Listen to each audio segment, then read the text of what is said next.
news, the world's insane. We must have someone to blame. It's time for Conspiracy Corner. Put on your tinfoil hat with me. Tell me the latest conspiracy. It's time for Conspiracy Corner.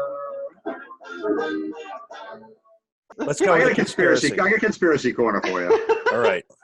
But this is stolen from Kim Iverson.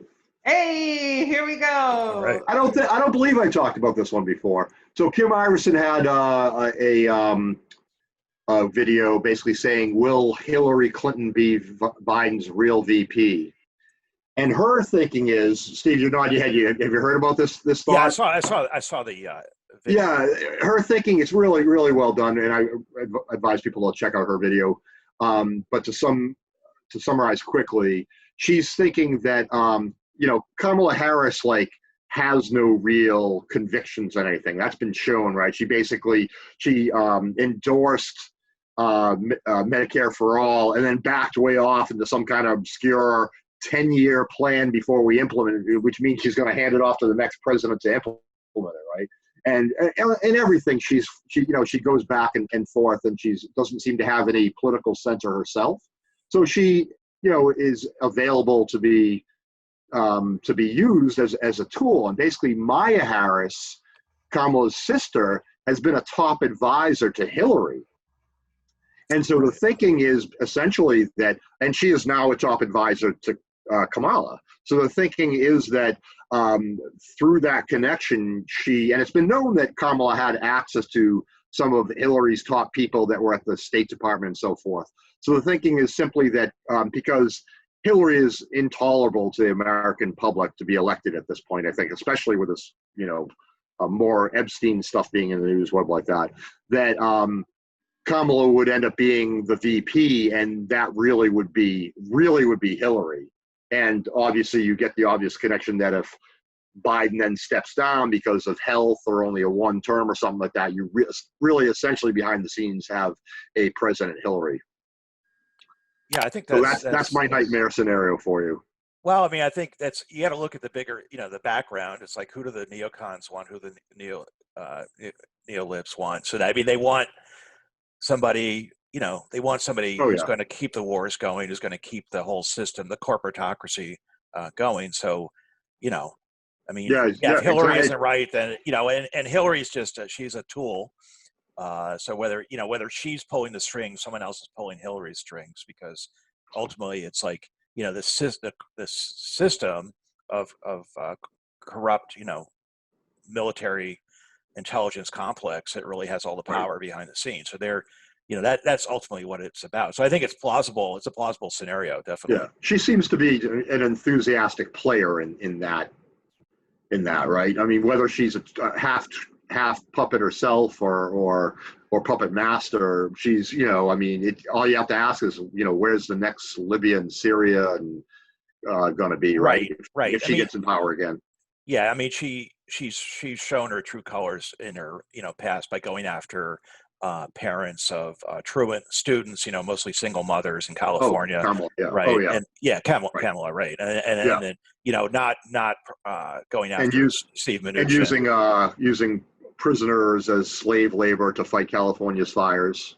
Okay, I didn't know about that one. Oh, yeah, look that up. Yeah.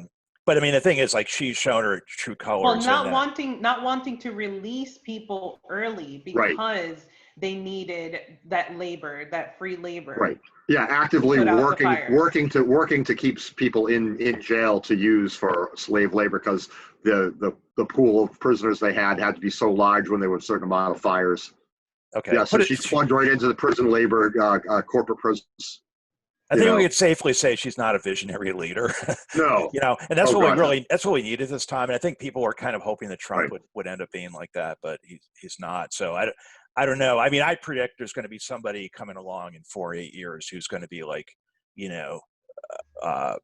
like a right center right populist who's going to be, much more charismatic and much more, suave and is able to pull this off. That's what I think makes Kamala even more dangerous, is the fact that she would just be like a puppet, because I think that it links it to the way that supposedly Obama, he wasn't really the one that was behind a lot of these things. He was just, he was being run by the banks and by the military industrial complex, and just letting them run the show.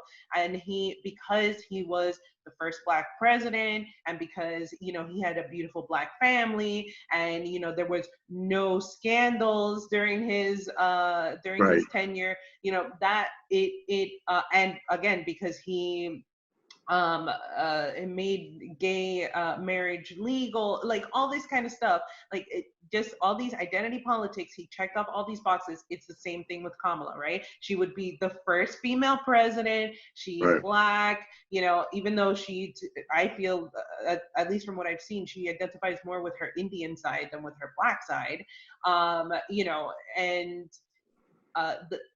and so everybody would just be, and you get all the Hillary supporters who are, with their pussy hats, who are like, yay, we won, Hillary won finally, they get their vindication essentially. And then in the meantime, what are they going to be doing, overseas? What are they going to be doing to our banking system? What are they going to be doing to, just privatize everything and doing things the neoliberal way? Right. Nothing's going to change. I mean, or it's going to go back to status quo ante, right? That's what Biden promised, right? Yeah. Right. I mean, nothing to normal. Yeah, nothing will absolutely change regarding Medicare for all, or free college, or any of the things that we really need.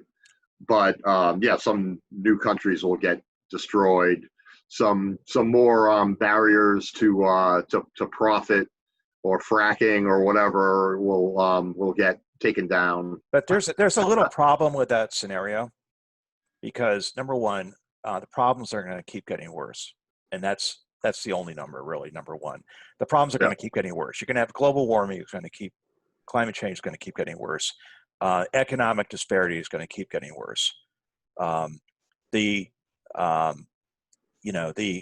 healthcare crisis is going to keep getting worse. The student loan debt crisis is going to keep getting worse. These things, you can talk around it as much as you want, but unless you deal with these issues head on, they're not going to get resolved, and they're going to fester, and they're going to get worse, and you're going to have more and more crises coming up. So, you might have Kamala Harris, and you go, yay, our first woman president. That's great, but if they don't really address the issues, then the issues are going to address themselves. They're going to make themselves.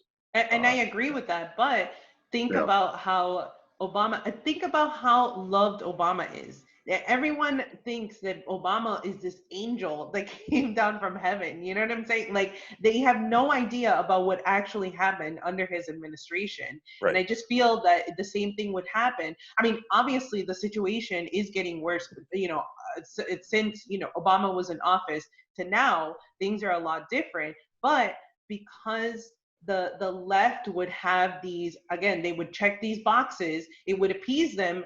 Even if it's superficial, I honestly think that would really rile up a lot more people, because obviously you would have the right, who would they just think of this as, if Trump doesn't win, then it was all rigged, and it's, they never let him have a fair presidency, which I don't know that I disagree with that. I think that is kind of fair. But they will be riled up in that sense, and then you have the left, who is who eventually, after they see that things just did not get better, even though we have our first Black female president, that they will finally get up and do something. But the problem is, it's not a guarantee, because unfortunately, as long as they keep throwing us little crumbs, a lot of people are willing to just roll over and have their belly scratched. So that's a good point. Like, when W was in power, there were war protests, etc. They went away under Obama, essentially, right? And all right, now we have all these mass protests going on under Trump. Would that simply go away under, Kamala and Biden? Like treatment of immigrants too, and the deportations, which were really high under Obama, they were record setting, kids in cages under Obama. The geopolitics that has led to this massive refugee crisis and an Right. immigration crisis that we have here in the United States. That we never talk about what led to that. We only talk about what is happening now. But it's just like how Jimmy Dore always says that it was a problem when Trump didn't want to let the refugees into the country, but it wasn't a problem when Obama was bombing these countries, causing these refugees to come, Right. to flee. As well as the disruption of global markets with trade agreements and so forth, right? And overthrowing people in other countries and so forth.